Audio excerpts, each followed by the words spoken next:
السلام علیکم۔ آج میں آپ کو بتاؤں گی کہ اللہ کے دشمنوں کا انجام کیا ہوتا ہے۔ ایک بادشاہ تھا، اس کا نام شداد تھا۔ شداد بڑا مغرور اور گھمنڈی تھا، اتنا غرور کہ اس کے دل سے اللہ کا ڈر بھی جاتا رہا۔ وہ خود رب بن بیٹھا۔ یہ دیکھو اس وقت کے ایک نبی اس کے پاس گئے۔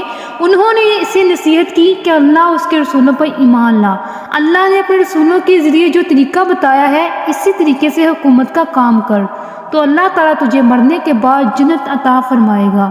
جنت میں ہر طرح کی نعمتیں ہوں گی۔ جنت کا نام سنا تو شداد نے کہا، مجھے جنت کی لالچ کیا دیتے ہو؟ میں تو اس دنیا میں جنت بنا کر مزے اڑاؤں گا۔ پھر اس نے حکم دیا کہ ایک بہت عمدہ باغ بنایا جائے، اس میں عمدہ پانی کی نہریں نکالی جائیں، فوارے بنائے جائیں، طرح طرح کے پھولوں کے پودے لگائے جائیں، رنگ رنگ کی چڑیاں اس میں رکھی جائیں، اچھے پھلوں کے پیڑ لگائے جائیں اور اس کے اندر محل بنوائے جائیں۔ خوبصورت نوکر چاکر اور لونڈی غلام خدمت کے لیے اس میں تیار ہے۔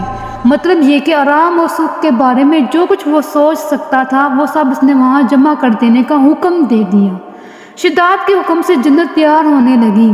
جنت بنانے میں پانی کی طرح دولت بہائی گئی۔ آپ تو جانتے ہی ہیں کہ جنت تو آدمی بنا نہیں سکتا، مگر ہاں، بہت دنوں کی محنت سے ایسا باغ ضرور بن کر تیار ہو گیا کہ اس زمانے میں ویسا کوئی دوسرا باغ نہ تھا۔ اب شداد کو خبر کی گئی۔ وہ بڑے ٹھاٹھ سے اپنی جنت دیکھنے کے لیے چلا۔ وہ بڑا خوش ہو رہا تھا۔ اپنی جنت کے پاس پہنچا، بڑے گھمنڈ کے ساتھ دروازے کے اندر قدم رکھا تو اس کا ایک قدم اندر تھا، ایک باہر۔ پھر اسی حالت میں اللہ تعالیٰ نے موت کے فرشتے کو اس کی جان نکالنے کا حکم دے دیا۔ موت کے فرشتے نے ٹھیک اسی وقت اس کی جان نکال لی۔